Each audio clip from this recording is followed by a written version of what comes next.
I have always loved garage sales because you never know what you might find. Most weekends I visit a few of them hoping to discover an old camera or a rare book that everyone else overlooked. One Saturday morning I stopped at a small house on the edge of town where an elderly couple were selling almost everything they owned before moving closer to their children. By the time I arrived, nearly everything had already been sold. Just as I was about to leave, I noticed a dusty cardboard box sitting beneath an old folding table. A small piece of tape on the side simply said $20, all books included. I asked the owner if he would take 15, but he smiled and said the box had belonged to his late brother and he wanted to sell it exactly as it was. Something about the way he said it made me stop bargaining. I handed him the $20, loaded the box into my car and drove home. That evening I placed the box on my kitchen table and started going through the books one by one.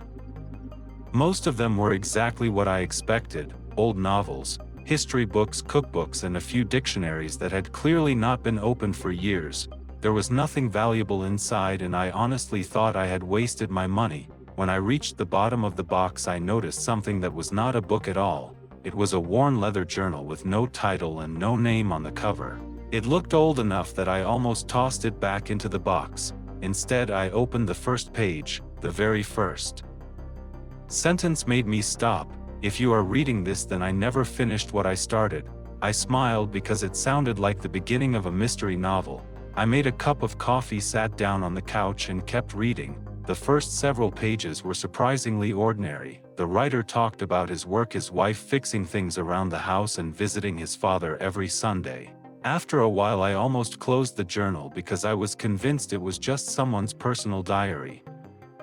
Then one short entry changed everything. "Today I finally found my grandfather's letter." From that moment every page became more interesting than the last. The next pages explained that his grandfather had never spoken openly about the letter while he was alive. According to the journal, he always believed the truth was more valuable than money, and that one day someone in the family would understand why he had hidden it. Daniel admitted that he almost threw the letter away because it sounded like another old family legend. Everything changed a week later when he discovered a second envelope hidden behind an old family photograph. Inside was a rough, hand-drawn map and one short sentence: "Every answer creates another question." Daniel wrote that this was the moment he stopped laughing at the story and decided to follow the first clue. The map led him to an abandoned church just outside town where he spent an entire afternoon searching through old records without finding anything useful. Just before leaving, an elderly caretaker noticed the map in his hands and quietly told him he had seen the same drawing many years earlier. According to the old man, another visitor had come asking the exact same questions almost 40 years before. Nobody ever learned what he was looking for, and he never came back. Daniel admitted that hearing those words should have convinced him to stop, but instead they made him even more curious. Over the following months, the journal described dozens of small trips to forgotten places, abandoned farms, old bridges, cemeteries, and libraries. Most of them led nowhere, but every once in a while he found another tiny clue left behind by his grandfather. Sometimes it was only a date written on the back of a photograph, sometimes a name inside an old church register, sometimes a single sentence hidden inside a family letter. Every clue answered one question and created two more. I could almost feel his frustration growing with every page, but he never gave up. Then one evening while reading, I noticed something Daniel himself had never mentioned directly. Every important location in the journal had one thing in common: they all surrounded a small town that no longer appeared on modern maps. I opened my laptop and started searching old historical records until I finally found it. The town had been abandoned decades earlier after a flood destroyed most of it. I remember staring at the screen wondering if that was where Daniel had been heading all along. I kept reading. A few pages later he wrote that he had finally understood what his grandfather had been trying to tell him. The map was never meant to show a destination. It showed the order in which the clues had to be found. Reading those words completely changed the way I looked at the journal. It was no longer a collection of memories. It was a puzzle. Then I reached the final section. Daniel wrote that after almost 3 years of searching he believed he had found the last clue. He planned to leave early the next morning and drive to the old abandoned mill near the flooded town because everything pointed to that place. He ended the entry by writing, "If I am right tomorrow this story finally ends." I turned the page expecting to read what happened next. Instead, the remaining pages were completely blank. I flipped through the rest of the journal thinking something had to be missing, but there was nothing else. I sat there in complete silence because I suddenly remembered the obituary I had read earlier. Daniel had died after a long illness only 3 years before, which meant he never finished writing. He never found out whether he had been right, and somehow that unfinished ending bothered me far more than I expected. I could not stop thinking about the journal for the next several days. I kept asking myself the same question. If Daniel never finished the search, then what happened after that final entry? Eventually curiosity got the better of me and I decided to visit the address listed in his obituary. I honestly expected nobody to answer the door, but after a few moments an older woman opened it. I introduced myself and explained how I had found the journal inside a box of books from a garage sale. For a second she simply stared at me before quietly inviting me inside. She told me she was Daniel's wife and that after he passed away she had donated hundreds of books because she could no longer keep everything in the house. She had no idea the journal had been mixed in with them. When I placed it on the table, she gently touched the cover and smiled. She said she had not seen it in years and thought it had been lost forever. We talked for almost 2 hours. She explained that Daniel became fascinated by his grandfather's mystery but never cared about money. He always believed he was searching for something his family had forgotten. During the final year of his life, his illness became much worse and he was forced to stop traveling. He often said that if he only had a little more time he could finish everything. Before I left, she looked at me and asked one question. "Did you finish reading it?" When I nodded, she quietly said, "Then you know more than I do, because Daniel stopped telling me about the clues long before he became sick." Those words stayed in my head all the way home. That evening I opened the journal again and read every page for the third time. This time I noticed something I had completely missed before. Every few pages Daniel had written tiny numbers in the corner, almost too small to notice. At first they looked random, but after writing them all down I realized they matched old highway numbers that no longer existed. When I compared them with historical maps, every road pointed toward the same abandoned mill.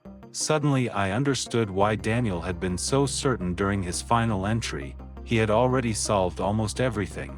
He simply never had the chance to make the last trip. The following Saturday I packed the journal, a flashlight, a camera, and enough food for the day. I told myself I was only going there to satisfy my curiosity. Deep down I already knew that was not true. I wanted to finish a story that another man had spent years trying to complete. After almost 2 hours of driving I finally reached the old mill. The building looked exactly as Daniel had described it. Broken windows, collapsed walls, and tall grass growing through cracked concrete. It was completely silent. For a moment I wondered if I had made a mistake coming there at all. Then I looked down at the final page of the journal one more time and noticed a sentence I had somehow ignored every previous time I read it. "Sometimes the last clue is the one you stop looking for." I stood there for several minutes reading that sentence again and again. Then I stopped looking at the old mill and started looking around it instead. Daniel had spent years following maps and letters, but maybe his grandfather wanted him to notice something much simpler. I slowly walked around the property, comparing every detail with the sketch inside the journal. Most of the buildings had fallen apart long ago, but one thing had survived. An enormous oak tree standing behind the mill. Daniel had mentioned the tree several times throughout the journal but never explained why. I walked toward it and immediately noticed something unusual. Someone had carved 3 small marks into the trunk many years earlier. They matched the same symbol that appeared beside several entries in the journal. I searched the ground for almost an hour without finding anything until I accidentally kicked a loose stone hidden beneath the roots. Underneath it was a rusted metal ring attached to a small wooden hatch, almost completely buried by dirt and leaves. My heart started racing as I pulled it open. Beneath the hatch was a narrow compartment protected from the weather by thick wooden boards. Inside there was no chest filled with gold and no bag of cash. There was only a weathered metal box wrapped in oilcloth. I carefully lifted it out and opened the lid. Inside were dozens of old family photographs tied together with string, birth certificates, letters, military papers, and one small velvet pouch containing a silver pocket watch with the family's initials engraved on the back. Underneath everything else lay a sealed envelope with Daniel's grandfather's name written across the front. I unfolded the letter as carefully as I could. It explained that after the war he had hidden these items because they were the only surviving proof of his family's history. He believed that money could always be earned again, but memories once lost would disappear forever. He also wrote that he never intended this to become a treasure hunt. He wanted someone in the family to learn patience, determination, and respect for the past before finding the box. I closed my eyes for a moment because I finally understood why Daniel had dedicated so many years of his life to the search. It had never been about becoming rich, it had always been about finishing what his grandfather had started. The following week I returned to Daniel's house carrying the metal box with me. When his wife opened the lid, she immediately began crying. A few minutes later their daughter arrived and quietly started looking through the photographs. She recognized people she had only seen in faded pictures as a child. After reading her great-grandfather's final letter, she looked at me and said my father would have been happier knowing these came home than if he had ever found a fortune. Before I left, Daniel's wife handed me one last envelope that had been sitting in his desk for years. Inside was a short handwritten note addressed to whoever might someday finish the search. It simply said, "Thank you for giving my story an ending I never had the chance to write." I still keep a copy of that note inside my desk because every time I look at it I remember that the best thing I found in that $20 box was never hidden treasure. It was the chance to finish someone else's unfinished story. A few days later I thought the story was finally over, but I could not stop thinking about one detail. While looking through the photographs I noticed the same young woman appearing in several pictures. On the back of one photo Daniel's grandfather had written only 2 words, "Find her." Nobody in the family knew who she was. Even Daniel's wife admitted she had never seen those photographs before.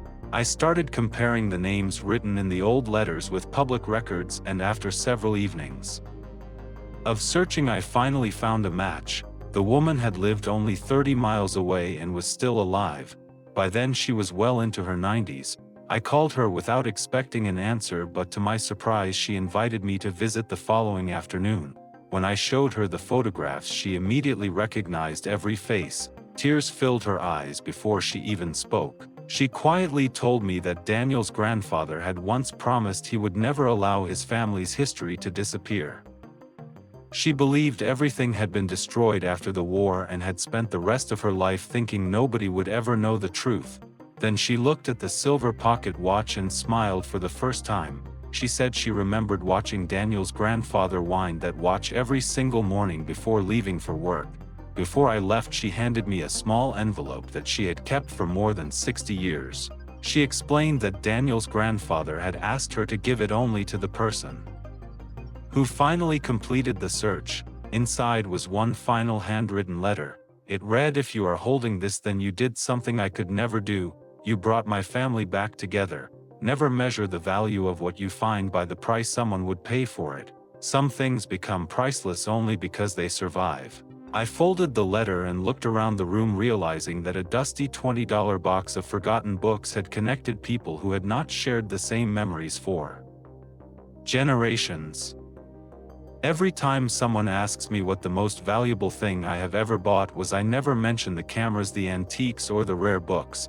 I simply smile and tell them it was an old cardboard box I almost left behind at a garage sale. Because sometimes the smallest purchases end up changing far more than you ever expected. For a long time I kept asking myself one question: how had Daniel's journal ended up inside that box of books in the first place? A few weeks later I finally found the answer. Daniel's wife called and told me she had been cleaning the attic when she discovered another small box filled with old receipts and handwritten notes. Among them was a list of books they had donated after Daniel passed away.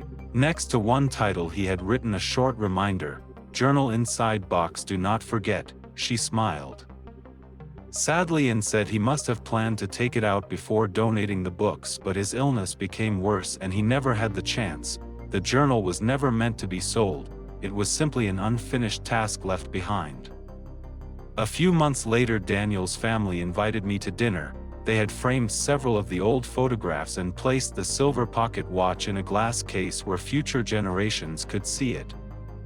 They thanked me again for bringing everything back, but I honestly felt like I should have been thanking them, because without realizing it, Daniel had given me something far more valuable than the journal itself. He reminded me that some stories deserve to be finished even if they belong to someone else. Sometimes I still visit garage sales on quiet Saturday mornings.